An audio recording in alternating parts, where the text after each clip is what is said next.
जब ये आगे जाते हैं तो इनको अपना दोस्त बॉबी मिलता है जो एक पेड़ से लटका हुआ था। बॉबी के दोस्त उसको आजाद करने के लिए आगे बढ़ने वाले थे, तभी दूसरी दोस्त कहती है कि हो सकता है ये चाल बॉबी की हो, हम यहाँ पर फंसाने की। तो आगे हम देखेंगे इस मूवी में क्या होता है। कहानी के शुरू में हम एक आदमी को देखते हैं अपने चेहरे को ढका हुआ था जिसने, और एक आदमी को उसने बांधा हुआ था। वो अपनी बंदूक की गोलियां निकालकर उस आदमी की जेब में डाल देता है और बंदूक अपने पास रख लेता है।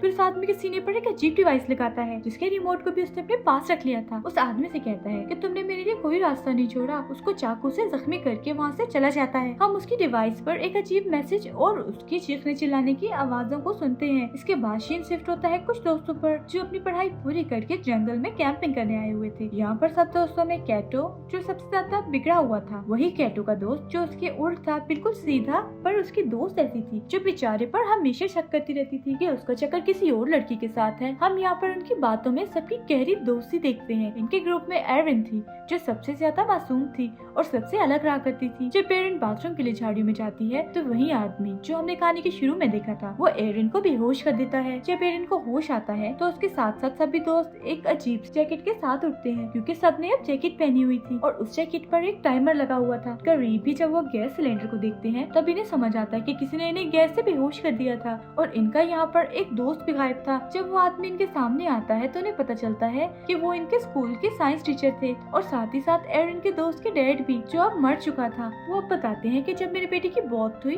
तो उनकी बीवी ने इस सदमे से अपनी जान ले ली थी जिस वजह से उन्होंने अपनी फैमिली को खो दिया।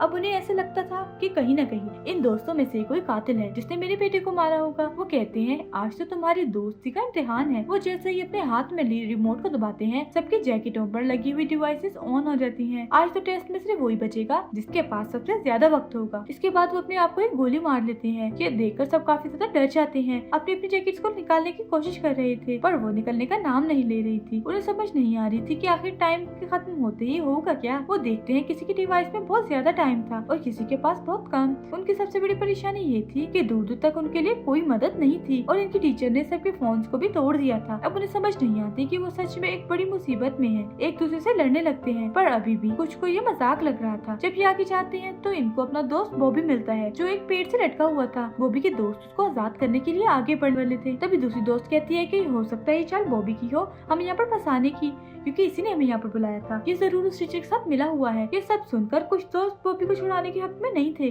पर बॉबी उनसे बार बार कह रहा था कि प्लीज मेरी मदद करो। वो कहता है कि मैंने तुम सबसे अपनी एक बड़ी बीमारी को छुपाया था जो उस टीचर को पता चल गई थी। वो मुझको ब्लैकमेल करते थे, मेरे पास कोई और रास्ता नहीं था, इसीलिए मैं तुम सबको यहाँ पर लाया। पर मुझे उनके इस प्लान के बारे में कुछ पता नहीं था कि वो हमें यहाँ पर ऐसे फंसाएंगे। पर मैं तुम सबको इस डिवाइस के बारे में भी बताने के लिए तैयार हूँ अगर तुम मुझे खोल दो। अब उसके दोस्त उस पर तरस खाकर उसे छुड़वा देते हैं। वो भी आजाद हो गया था और वह सब पे चाकू से हमला कर देता है पर वो किसी को मार नहीं पाता और देखते ही देखते उसकी डिवाइस में टाइम खत्म हो जाता है। सबके सामने वो ब्लास्ट हो गया था, फट जाता है, उसके जिस्म के टुकड़े टुकड़े हो जाते हैं। ये देखकर सब लोग अपने अपने दोस्तों को लेकर भागते हैं। फिर कैटो का दोस्त था जिसकी दोस्त उस पर काफी शक कर रही थी, उसके साथ जाने से भी मना कर देती है। कैटो का दोस्त अकेला ही कैंप में वापस आता है। वो उस टीचर की बंदूक को भी अपने पास रख लेता है ये सोचकर कि शायद ये उसके काम आ जाए। फिर इसके बाद हम एक और दोस्त को देखते हैं जो काफी ज्यादा घबराया हुआ था क्योंकि उसका टाइम अब खत्म हो चुका था। वो अपने दोस्त से कहता है प्लीज मुझसे दूर रहो, कुछ देर बाद मैं भी मरने वाला हूँ। पर तभी जब इसकी एक और दोस्त इनके पास आ रही थी तो ये गलती से उस पर फ्लैश लाइट से हमला कर देता है जिससे फौरन ही उस लड़की की जान चली गई थी। पर होता कुछ ऐसा है कि उस लड़की के पास जो टाइम बचा था वो सारा इस लड़के को मिल गया था। वो बहुत परेशान हो गया था। इनकी एक ज़हीन दोस्त कहती है जिसको अब सब कुछ समझ आ गया था, हमारी डिवाइसेस में कुछ ऐसे सेंसर्स हैं जो इंसान मरेगा तो उसका सारा वक्त दूसरे इंसान को मिल जाएगा, बिल्कुल पबजी की तरह। हथियारों के बजाय बचा हुआ वक्त दूसरे इंसान को ट्रांसफर हो जाएगा। उस टीचर ने जानबूझकर ये सब कुछ किया था ताकि सब एक दूसरे की जान ले सके अपने जान बचाने के लिए। सब सुनने के बाद सारे दोस्त एक दूसरे के दुश्मन बन गए थे क्योंकि सबको अपनी जान प्यारी थी। दूर खड़ी एक दोस्त भी इनकी सारी बातें सुन लेती है जो थोड़ी पागल थी। उसके चेहरे पर उसकी नीयत साफ नजर आ रही थी क्योंकि उसका टाइम जो खत्म होने वाला था। वो एक लकड़ी का टुकड़ा उठाकर सब पर वार करने लगती है पर सभी वहाँ से भाग गए थे। अब यहाँ पर नजर आता बताता है सब दोस्तों का असली चेहरा। सब एक दूसरे की जान के दुश्मन बन चुके थे। तो दो दोस्त जल्दी से कैंप की तरफ भागते हैं क्योंकि उनके पास अभी भी एक फोन था जो वो कैंप में ही छुड़ाए थे, मगर उसमें भी सिग्नल नहीं थे, इसलिए फोन को लेकर ऊंचाई की तरफ भागते हैं। उधर एरन को कैटो का दोस्त अपना पार्टनर बन जाने को कहता है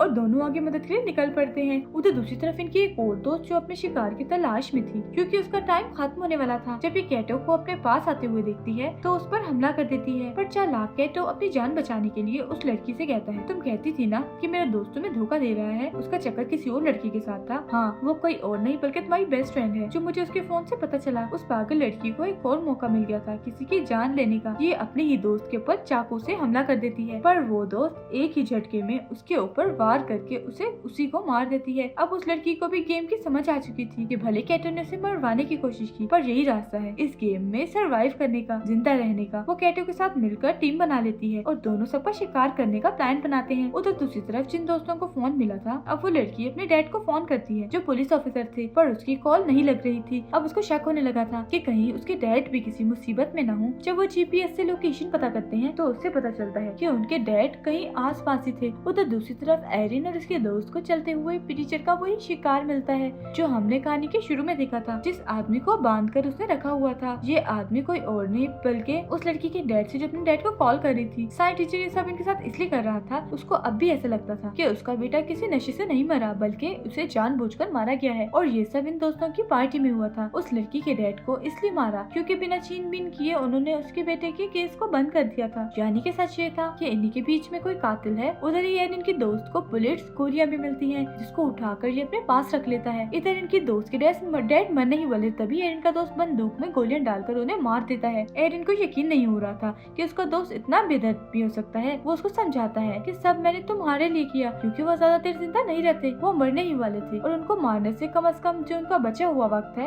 वो तुम्हें मिल गया। एरिन का दोस्त उसको बंदूक देकर कहते हैं, तुम इससे खुद को महफूज रख सकती हो, ये तुम्हारी हिफाजत के लिए है क्योंकि जीने का हक है तुम्हें। और खुद वो कैटो की तलाश में निकल पड़ता है क्योंकि उसे ऐसा लग रहा था कि साइंस टीचर के बेटे उनकी दोस्त का कातिल कैटो है, क्योंकि उस दिन पार्टी में वो नशे वाली दवाई वही लाया था। अब एरिन अपनी उसी दोस्त से मिलती है और उसको उसके डैड के बारे में बताती है। ये सुनकर वो बहुत ज्यादा रो रही थी। एरिन कहती है, अभी हमारे पास रोने का वक्त नहीं है, हमें जल्दी रिमोट को ढूंढना होगा। वो इन दोनों को उस रिमोट को ढूंढने का कहती है और खुद कैटो के पास जाने का फैसला करती है कि उसकी जान खतरे में है। उधर कैटो को भी उसके दोस्त ने ढूंढ लिया था। इन दोनों के बीच में बहुत खतरनाक लड़ाई होती है। उस लड़ाई में कैटो ने अपने दोस्त को मार दिया था। फिर कैटो अपने एक और दोस्त को मारने की कोशिश करता है और आखिर में कैटो ने उसकी बंदूक लेकर उसे भी मार दिया था। जिस दोस्त को उसने मारा था उसके पास सबसे ज्यादा टाइम था, जो सारा अब कैटो को मिल चुका था। लेकिन कैटो को तो इस गेम में जीतना था, वो अभी भी पास कहने वाला था। वो एक और दोस्त को मार देता है। कैटो अपने आखिरी शिकार की तलाश में था, जो एरिन और उसकी एक और दोस्त थी। जैसे ही इनके पास जाता है, एरिन की दोस्त इस पर बहुत चिल्लाती है कि उसने इनके सभी दोस्तों को मार दिया, पर वो उसकी तरह कातिल नहीं बनना चाहती थी, इसीलिए इसे चाकू से जख्मी करके भाग जाती है। पर भागते हुए वो सोचती है कि अगर कैटो भी मर गया तो फिर भी तो इस गेम में एक ही बचेगा, इसीलिए वो अब एरिन को मारने की कोशिश करती है और उसकी तरफ बंदूक कर लेती है। यहाँ पर कहानी का सच तो कुछ और था। एरिन की दोस्त उसको बताती है कि उस लड़के से मुझे बहुत नफरत थी, वो स्कूल में हमेशा से मेरे से ज्यादा नंबर लेता था और उसकी वजह से मुझे स्कॉलरशिप भी नहीं मिली। उस दिन मैंने उसकी ड्रिंक में दवाई मिलाई थी, पर मैं ये नहीं जानती थी कि वो सच में मर जाएगा, और मैंने ही अपने डैड से कहकर उसके केस को बंद करवा दिया। वो एरिन को बंदूक देकर कहती है कि मुझे मार दो, जिंदा रहने का हक सिर्फ तुम्हें है। पर एरिन ऐसा करना नहीं चाहती थी। तभी पीछे से कैटो आ जाता है और एरिन की दोस्त पर हमला करके उसे मार देता है। एरिन की दोस्त की जान उसकी गोद में निकलती है। कैटो के पास एरिन से कम वक्त था और अगर उसे जिंदा रहना था तो उसे जल्द ही एरिन की जान लेनी होगी, लेकिन वो यहाँ पर ये भी जानता था कि एरिन के अंदर इतनी हिम्मत नहीं है। बार बार वो एरिन को गोली चलाने पे अक्सर आ रहा था। एरिन बहुत सोचती है पर उसे नहीं मारती, उसकी टांगों पर गोली मार के उसकी डिवाइस के हवाले छोड़ देती है। आखिर में कैटो भी ब्लास्ट होकर मर जाता है और एरिन इस गेम की विनर बन चुकी थी। उसने इस गेम को जीत लिया था। वो डिवाइस भी खुद ब खुद बंद हो जाती है। थोड़ी देर बाद सुबह हो गई थी। एरिन जंगल से बाहर निकलती है। उसको एक आदमी मिलता है जो अपनी गाड़ी पर था, पर एरिन का ऐसा हाल देखकर वो मदद करने से इनकार कर देता है। कहानी के आखिर में एरिन की हमें खतरनाक मुस्कुराहट को देखते हैं और इसी सस्पेंस के साथ ये कहानी यहीं पर खत्म हो जाती है। Thank you for watching. Movie अच्छी लगी हो तो लाइक, शेयर और चैनल को सब्सक्राइब जरूर कीजिएगा।